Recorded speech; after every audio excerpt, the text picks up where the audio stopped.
The Final Furlong podcast is proudly brought to you by Jeff Banks Bet. Get up to £500 refunded as real money for new Jeff Banks online accounts after your first month of betting.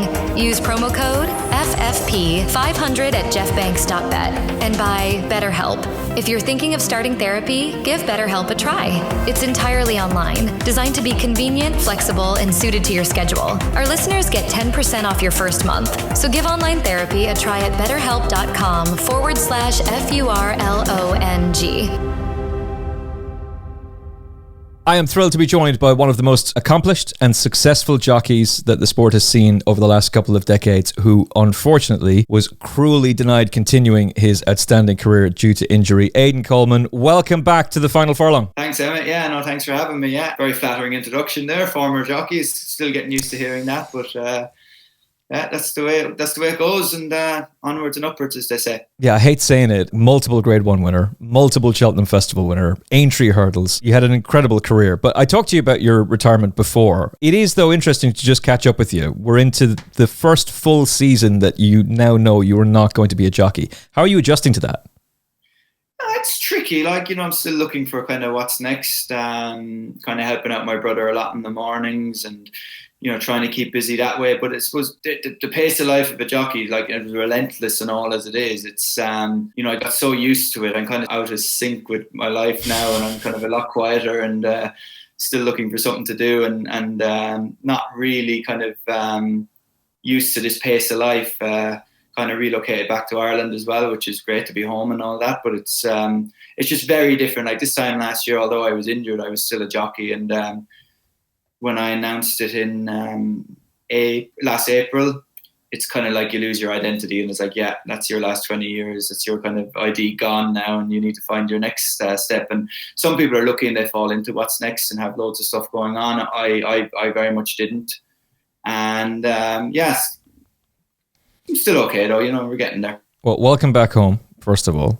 Secondly, if you were to tell me, you don't have to get up at 5 o'clock in the morning, and you don't have to go to this yard to ride first lot and this yard to ride second lot, and you don't have to be inspecting horses to tell JP whether or not this is a horse that's worth buying, and you don't have to travel the length and breadth of the UK to every single race course, I'd probably go, that's fantastic. But then realize very quickly, wait, what the hell am I going to do? Like your whole routine, the whole purpose. It's the identity, I think, more than anything. Yeah. It's kind of, and then not having anything to throw yourself into probably kind of magnifies that a bit. But look, we don't have a lot to complain about, and let's see how we get on. As we've been talking off air, very, very clear that you are very much still in the thick of things in the racing world, and you're very much keeping an eye on things in terms of form. Like You've already got a very strong opinion on a horse I'm keen to talk to you about in a few minutes about a horse for the upcoming season. Yeah, it's not as easy to kind of watch it, but I still like to see what's going on. And what are we on today? I watched Fontwell and Warwick today.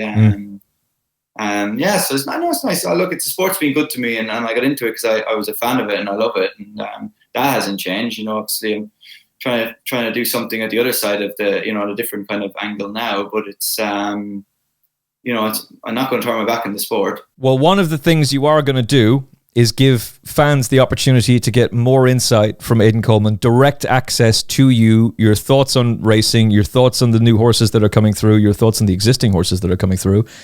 You've got a brand new website, aidancoleman.club. Tell me about it.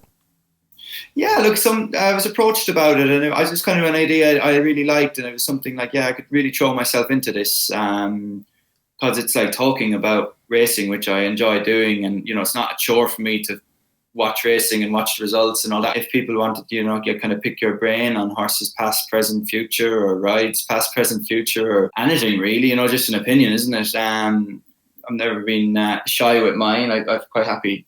Probably sometimes you have to be a bit more guarded when you're riding and all that. You probably, I don't have any of that red tape now. I'm kind of very much my own man and not tied to anything. So it's very new in its infancy. So people are a bit dubious about it, and I suppose it's hard to kind of explain until you kind of get it up and running and people get involved, and we get it going, and maybe get some forums and video links and live Q&As and all that kind of stuff, and previews for the big festivals and reviews, and kind of basically whatever we can get into it, we'll get involved, and try and make it accessible and fun and informative as well. Oh, obviously informative, engaging, informative, and all that. Like, one of the things that people are going to want to know is, what do you think of this novice hurdler? What do you think of this point-to-pointer? What do you think of this ex-French horse that's gone to Nicky? This one that's gone to Willie? Is that the kind of insight you're going to be able to provide?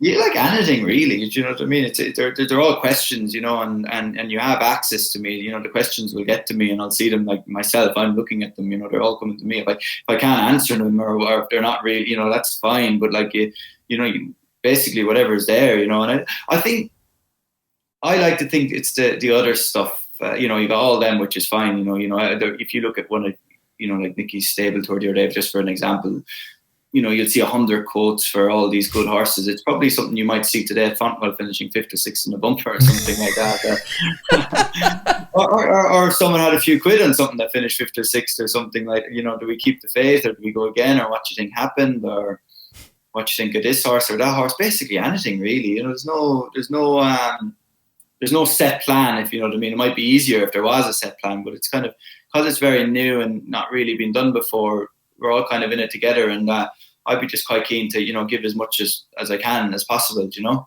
And there will be the opportunity for engagement for the fan community, but more importantly, it's the one-on-one that you can actually get in touch with Aidan and say, hey, did you know you were going to win the Arkle on? No, I didn't actually. No, didn't put another angle to that with all the, you know, the Cheltenham Festival changes or potential changes or whatever changes. You know, she was a mare. Yeah. It wasn't even the best mare at the time, winning whatever by the Arkle, you know, with the allowance. She had the option, and everyone said she has to go for the mare's race and on the Friday, and the owners and Henry and myself, we talked about it. We're like, no, let's use the £7, or she's won the Arkle. Our Arkle runners, you know, they're always geldings, so they always run in the champion chase, don't they? So she's won the Arkle, you know, she has to run the champion chase. It's her right, you know, and she did it, and she beat, like, at the time, it didn't look the worst champion chase field. It was very competitive. You have Chacon Poursois and New Bernegre and you know, Sol Royal. I know, you know, it mightn't have been a vintage champion chase, like, but either was this year's one. When you look at what happened, you know, and you're looking at the mayor's program at the festival this year. Like, I actually really liked the mayor's program. You know, kind of a little tangent here. I actually really liked the mayor's program because, you know, a lot of my biggest winners are mares, you know, be it her, Sun Leopardess or Epatante or whatever. But I would like to see maybe some of the mares campaigned a little bit more aggressively at the festivals, really. We wouldn't have known, but if she'd gone for the mare's chase and won that, that's great. Like, well done. Everybody would have just forgotten. Like, who cares? Yeah. Winning the champion chase sets you apart. That's why she became a real hero of racing and enhanced that Arkle record as well, which is, I'm kind of feeling that with Brighter Days Ahead. It's like, in one way, I'm thinking, yeah, of course it makes sense to go for the mare's chase. It's going to be an easy win. In another way, it's like, if she is as good as Gordon thinks, don't do it. Don't put it. But then again, once the Turners is gone, maybe you're forced to go for that mare's chase. I suppose, yeah, that's another thing. You know, it's kind of, you know, I think a lot of that, you know, when you take something out of a festival, there's going to be pros and cons to it, no matter what, isn't there? Obviously, radical and drastic changes need to be made. When you look at last year's festival, and you compare it to Royal Ascot, where Royal Ascot was just like a real success story, wasn't it? In Cheltenham, it really wasn't, was it? You know, I was there all week, you know, doing corporate. I didn't really want to be there myself because I was injured and I wanted to be riding. But at the same time, I was, you know, it was the first time being there in 20 years as from the other side. I was always just in the weigh room and sheltered, and it just wasn't that exciting to me, if you know what I mean. And then when you look at some of the races and you could see some of the equine talent on show, you think, why isn't it more exciting? But then it's the whole package isn't there, is it? You know, you have the horses, but they're just maybe too sporadically placed out or spaced out or whatever. It's just but they're looking at making changes, and at least I think it takes the debate away of having a fifth day out of the equation. Oh my God, that was only 2 years ago that Lee Motter broke that story. Well, I've always said I'd be all for 3 days, not 4. And I was always a 4-day supporter. Like, I loved the 4 days at Cheltenham, but actually looking at it now, going back to the 3 makes sense. It's not going to happen because the Jockey Club desperately needs the 4 days to be a success. So now it's on them. It's incumbent upon them to make the changes necessary to actually produce a proper 4-day festival. The other changes haven't been announced yet. Like, what else would you like to see? National on Chase changes to that, maybe reverted back to what it used to be. Change. I really like the race. You know, like, as in, it's been a great race. Time's gone past. When you look a few years ago when you had Manila Rocco beating Native River, and they're first and second in the next year's Gold Cup, weren't they? Do you know what I mean? Like that race it's got a place. And it's national hunt racing. It's for stairs. It's for every horse from 2 miles up to 4.5 for the national or whatever. But it's a 3 mile. It's 3 mile 5 now, isn't it? Yeah. Or something like that. They got rid of it. They cut the distance back a few years after ago. the Codfather was involved in that epic battle, and they're like, no, only 2 finishers. Yeah, exactly. Yeah, but I suppose that probably, you can see why they make changes in days like, it is for something like that. Is there how many genuine 4 mile novice chasers are there? But like that needs to stay, but it definitely needs the conditions need changing, don't they? Yeah, 100% they do. I think changing the cross country back to a handicap makes sense. They should have done it a year ago, realistically. I understand, though, why Eddie O'Leary is pretty annoyed. I thought the same, but at the same time, why can't they just run with top weight? If you look back at Tiger Roll's rating the first year he ran in it, he actually would have been very well treated, considering what he went on to do. I just think like handicaps can be, statistically, like I hated doing lightweights and handicaps when I was riding because it wasn't the best horses in the race. It's like riding the higher ones because, they were, although they had heavier weights, they were theoretically the better horses, so they're the ones you want to be riding. So, I bet the favourite for next year's cross country race will probably have a number clock with 1, 2, or 3 in it. Probably, and it will probably still be a Gigginstown horse running for Gordon Elliott or something like that, or whatever. Yeah. You can still run in it.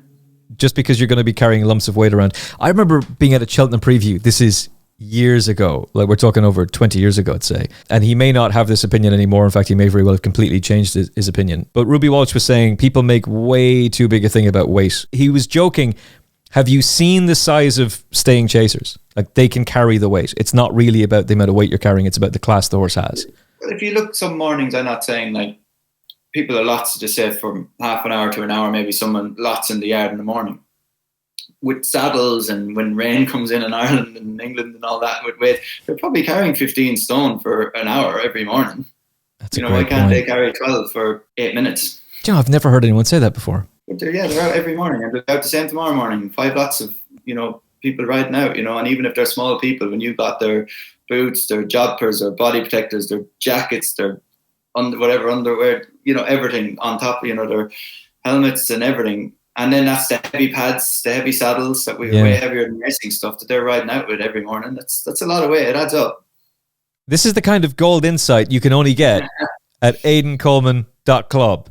So we're giving away too much. When people sign up, what are they going to get? Access, and as you say, just conversations and just something new. It's going to, and hopefully then if it works out, people can engage together as well. It's not just all me to them. It can, it can work everywhere. We can, set up live chats like this where everyone can join in when they want, or forums or whatever people want. Like as I said, it's very much kind of watch this space in that respect. Like we've got loads of ideas for content, but it's going to always be, it'll be always evolving, and any good idea we'll take it on board. Yeah.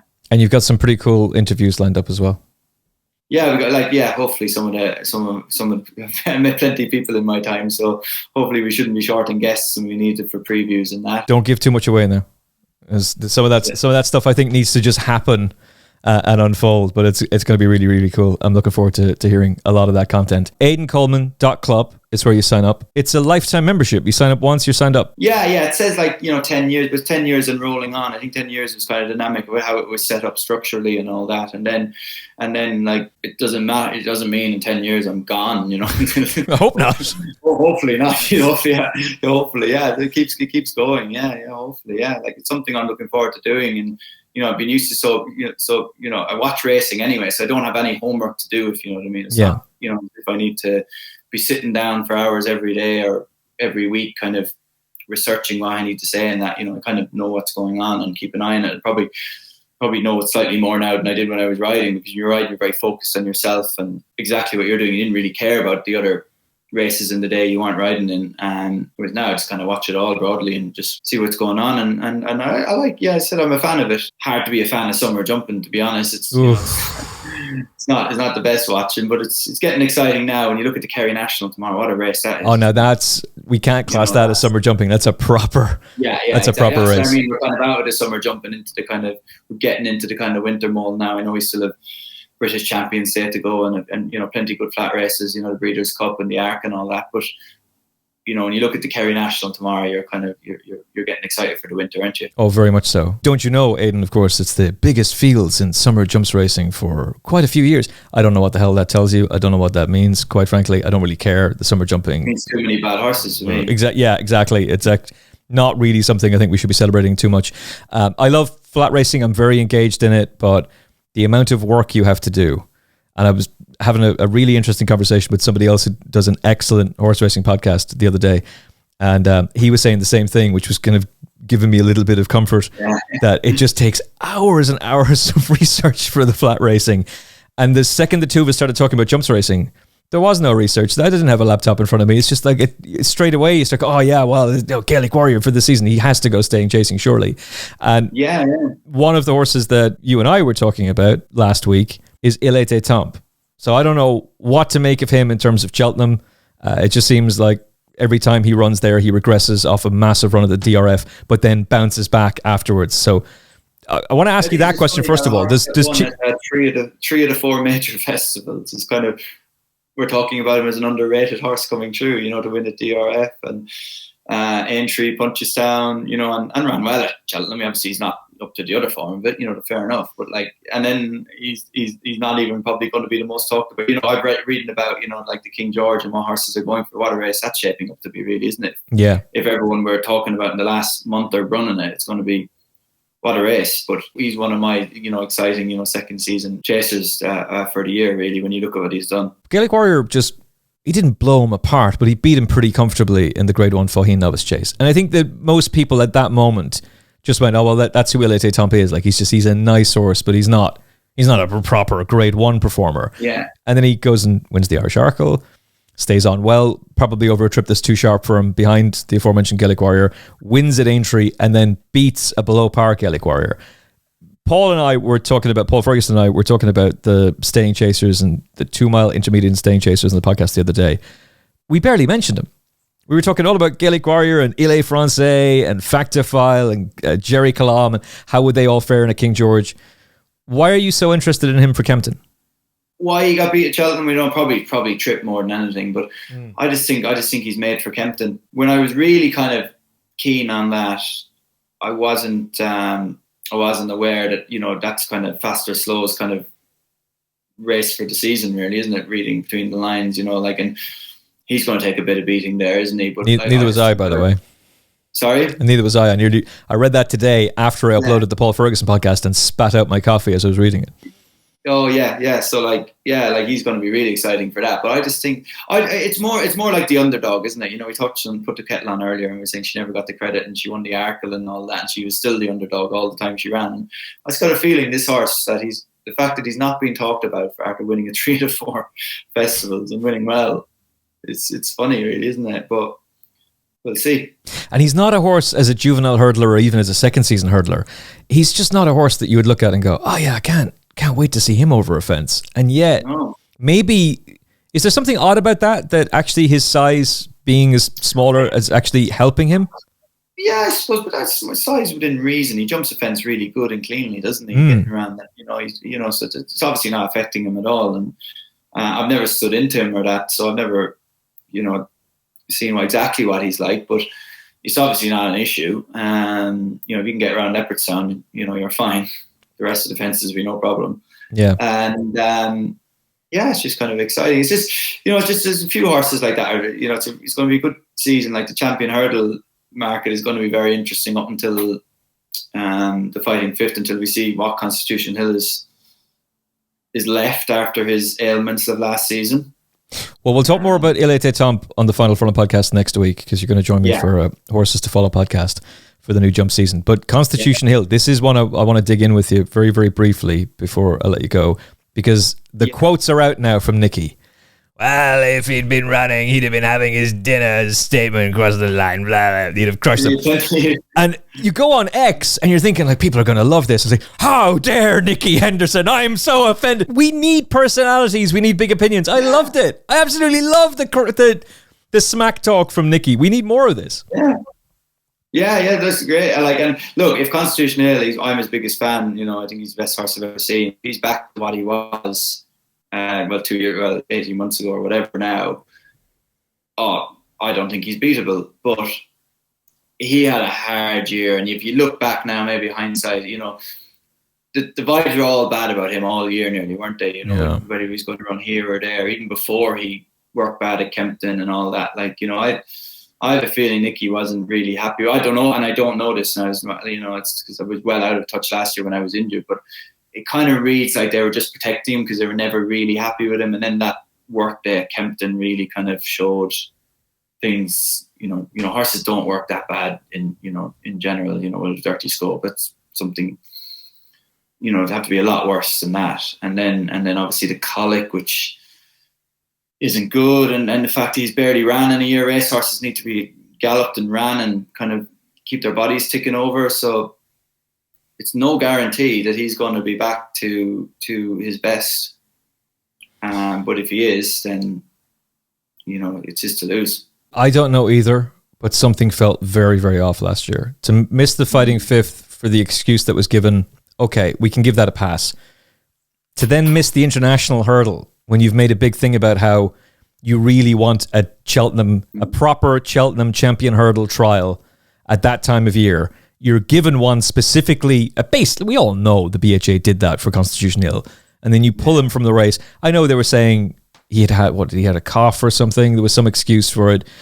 Then did he have that all year? Do you know what I mean? I think so too. Matt Chapman then asked him the question about going for the Irish champion. Well, why don't you go for the Irish champion hurdle? And he didn't use the excuse of, he's had this setback. He went, no, we don't want to go to Ireland before Cheltenham. So, what? That doesn't make sense. Why don't you just say, he's had the setback, so we're not going to go for that? And then the thing that would make me think things were somewhat okay is I cannot for a second believe that Nicky Henderson, even under pressure from a sponsor, and certainly Unibet wouldn't have wanted this either because it was a disaster, would have held a public gallop unless he thought the horse was going to just breeze through. Something did feel off, and he did end up missing. He ran once and he missed all those big races. So the big question, look, that was then, this is now. I'm really excited to see him back. I think it's very interesting that you said he's the best horse you ever saw. And I remember that quote that you gave after the Supreme Novice Hurdle where you probably thought you were going to win on John Bon, and suddenly this breeze of white goes flying by you. Just take me back to that moment. Like, if you're traveling well on John Bon and Nico just cruises by you, what are you thinking in that moment? It's very disheartening, really, isn't it? Because we got a few bullets to fire for the week, and one of them was getting beat 20 lengths and still finished second. And it was very disheartening. Yeah, and then I followed him home in the fighting fifth, then in Epatante, and then the Christmas hurdle in Epatante. So I've seen plenty of Constitution Hill, and I think if he's back to his best, he is pretty unbeatable as far as jump horses go. But I have to see it to believe it now after his last 18 months of his life, really. Dr. Strange comes along. He uses the power of the time stone and he says, I can take you and Constitution Hill back to peak form Isterbrack, and you have a choice. You can either replace Charlie Swan on Isterbrack, or you can race against him on Constitution Hill. Which of the two do you choose? Yeah, if I had that power, I'd like to do it probably like City or Millions and all that. Do that first and then. Yeah. I would say Constitution Hill. But again, it's. You think a peak form Constitution Hill beats a peak form Isterbrack? Can't really even know. I only vaguely remember Isterbrack, if you know what I mean. If it was the other way around, if Isterbrack was the Constitution of now, and you always go what's more in your memory, don't you, when you try and compare these generations. So on that, I'd go Constitution Hill, but I'm quite happy to take abuse for that one. Yeah, the comments section on YouTube. Not have an argument. If someone says you're wrong, I'd be like, yeah, fine, no problem. Well, I'm sure there's somebody on the YouTube comment section, which they're fully entitled to, going, How are you not mentioning Faugheen? Where's Hurricane Fly? I'm just using Istabrak because... They'd probably be saying, like, where's Flaky Dove? Where's, like, Cabrinces, all them. Everyone's got their favourite, haven't they? Of course. But Istabrak he's the standard setter because he won 3 champion hurdles. And he won at 4 consecutive Cheltenhams. Like, it's insane what he did. Hurricane Fly surpassed his Irish champion hurdle record. But again, at the end of the day, I think those conversations are really interesting. But it does go to show you, I think that's an interesting thing to get an idea of how highly you regard Constitution Hill. For me to then ask you this question: are you with him or against him this season? The Final Furlong podcast is proudly brought to you by Jeff Banks Bet, where tradition meets cutting-edge technology, and with major flat racing festivals on the horizon and the new jump season about to kick off properly, it's time to leave behind the corporate bookmakers who don't value your loyalty. At this point, you've got to be fed up of their restrictions, endless affordability checks, and losing out on incentives just because you dare to win a bet. Jeff is the bookmaker fighting for your right to bet, giving you the freedom to enjoy British and Irish racing the way it should be, and you can watch all that racing on the Jeff Banks Bet app. So say goodbye to bookies who want you to lose your hard-earned money on their online casinos, and say yes to unbeatable odds and a bookmaker that truly values your custom, Jeff Banks Bet. Final Furlong podcast listeners who sign up to Jeff Banks Online using the promo code FFP500 can get 10% of any net losses returned as cash after your first month of betting up to £500. It's an offer you won't see anywhere else. Visit jeffbanks.bet today and enter promo code FFP500 and join the excitement. That's jeffbanks.bet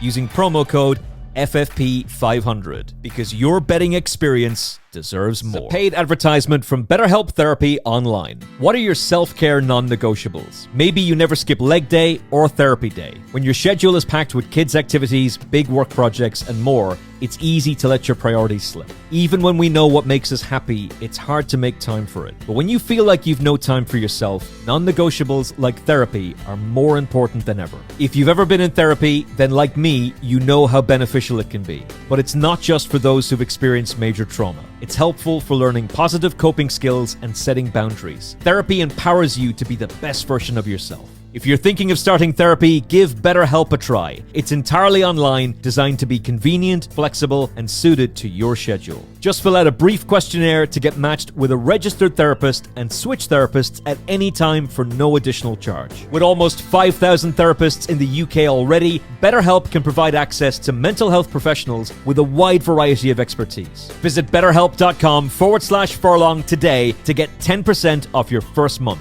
That's BetterHelp, HELP.com/furlong. This is a paid advertisement by BetterHelp. Give online therapy a try at betterhelp.com/furlong to get 10% off your first month and get on your way to being your best self. I'm not going to I'm taking it race. I'm only taking it one race. I would go against him just for value in the Fighting Fifth. Okay. And I think after that, it's no. If he wins the Fighting Fifth, then you can't be against him for the rest of the year. And if he gets beaten the Fighting Fifth, it'd be hard to be with him for the rest of the year. Do you know what I mean? I think it's not a season. I think that day in Newcastle is very important. I have a slightly different view. I think he might win the Fighting Fifth and he might win the Christmas Hurdle, because who's going to beat him? Golden Ace, who you can back at 50s with Jeff Banks Bet right now for the Champion Hurdle. So that's how highly Jeff regards that form. But once he gets to the Champion Hurdle at Cheltenham, that might be a different kettle of fish. And like right now, I would favour Lossiemouth, because I know what she was last year, but I have an idea of how much she can improve. I already know what Stateman is, and I don't think he's going to improve much more. Would you take her over Stateman right now? Well, I suppose with the mayor's option, they're not really going to. Ridley's not going to run them against each other, are they? Is he? Unless he's got another mare that's going to be short price for the mayor's hurdle. Well, listen, like, it really depends. Like, why would he go have to be 1-2 in one race and leave a 200 grand or 100 grand race behind an hour later? You know what I mean? Well, that's true. And he's going to try and be champion trainer again. I'm hoping Jade de Grugy will have made the step up and that she'll be the mayor's hurdle horse. But that's possible. I'm also hoping that they're going to stick to their word and say, yeah, we won a champion hurdle trial last year. We said we were going to stick to the mayor's hurdle, but we will go for the champion next year. And hopefully that's what they do. I'm going to ask you about 2 other horses with the champion hurdle or chasing in mind. Sergino. Yeah. I mean, look, I think he's going to be better over a fence, but do you spend another season hurdling with him? I would, because last year he kind of missed Cheltenham, didn't he? And he's only 4 as well. I'd be a bit more of a patient approach. I don't think hopefully he's going to be running for a few years to come. He's got plenty of time to go chasing, and I thought he looked very, very good last year, didn't he, at the early part? And then, although one of the entry, I think he's better than that. I would keep him over hurdles, definitely. Yeah, especially with his age. I do the same with Majborough, who we'll talk more about on next week's show for the very same reasons. I don't think it helps a horse anymore, not with the allowances reduced. I don't think going chasing it at 5 is going to be too beneficial. 5 into 6, 4 into 5, not so much. Yes, I would agree with that. Yeah. The other one is Ballyburn. So like that Willie Mullins bingo thing of he does surprise everybody and decide, actually, I think he'll go chasing, and I would go chasing. That's what I would do, for what it's worth. I think he will, and that's what I would do. I'm the same. Maybe that's because I want him to do. That's why they might send him that way. But that's the way I'd be going with him. So he looks to chaser, doesn't he? Oh, absolutely. And his pedigree would suggest that he'll be even better over a fence, which is pretty frightening for his potential opponents. Yeah, when you see what he's done. Yeah. Which then leads me to another question: what distance? Like, if you think he's fast enough for a champion hurdle, then obviously the Arkle. But if you're trying to make him a Gold Cup horse, which is what Willie is saying, then there's no turners. Do you send him for the 3 miler? I think looking at that, he'll be campaigned over 2 miles. Whatever. Yeah, I think he will. I think so too. I wouldn't be shocked if he goes Brown Advisory, but I think the 2 miler makes more sense. And back in the day, War of Attrition, Kicking King, Best Mate was going down the Arkle route until bloody foot and mouth disease kicked in. But the Arkle was the Gold Cup prep. Surely, one season soon, we're due one of them novices going in for the open races like Conagry did. Oh, like Beef for Salmon, which was a disaster. Yeah, well, that didn't work there. That's why I said Conagry, because it worked out. Yeah, fair shout. Straight into open company at that stage. Be great, wouldn't it? I wonder, would anyone do it this year? You're not suggesting Willie would do that with Ballyburn, are you? Not when GDC is going for 3. No way. No, yeah. It's a little bit like. No, I'm saying maybe champion chase, though. Kind of way. Not Gold Cup. Screw the Arkle. We're going to go right for the main one. Champion chase, Gold Cup the following season. Now that would be. Well, it's funny, but who would have won this year's? Would Gallic Warrior have won this year's champion chase? Probably. Dino Blue possibly could have won it. Yeah. Don't say that. That was a bit of an anomaly, and it's not a normal one. Oh yeah, of course. So, but yeah. Once El Fabiolo has his incident, then that's it. I want to ask you about him next week, actually, because he's almost being forgotten about now on the back of 2 bad runs. Yeah, you kind of have to be opposing him now with his jumping. At the moment, wouldn't you? You'd have to kind of be going slightly. You'd have to be a little bit colder on him than you were this time last year, I would imagine. Oh, he's definitely one you proceed with caution with, but... Oh, big time, yeah. We'll explore him in more detail next week. Listeners to the Final Furlong podcast, viewers of the Final Furlong podcast YouTube channel can take advantage of the Aidan Coleman exclusive club right now at aidancoleman.club.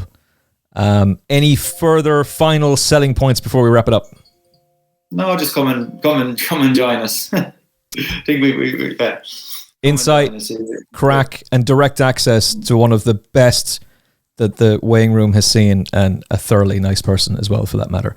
aidancoleman.club is the website. The app is pretty cool. The website's very, very slick as well. And I know that you're going to provide a lot of insight and a lot of great fun on that too. And I'm looking forward to talking to you on the show next week as well. Thank you for watching. Thank you for listening to this episode of the Final Furlong podcast. If you'd like to hear more of this, let us know. And if you haven't hit the like button, why didn't I do this earlier? I'm supposed to be doing this earlier, Aidan. I keep forgetting. Hit the like button on YouTube. It's a massive help with the algorithm. From Aidan Coleman and me, Emmet Kennedy, look after yourself and each other. God bless. The Final Furlong podcast is proudly brought to you by Jeff Banks Bet. Get up to £500 refunded as real money for new Jeff Banks online accounts after your first month of betting. Use promo code FFP500 at jeffbanks.bet. And buy BetterHelp. If you're thinking of starting therapy, give BetterHelp a try. It's entirely online, designed to be convenient, flexible, and suited to your schedule. Our listeners get 10% off your first month. So give online therapy a try at betterhelp.com/FURLONG.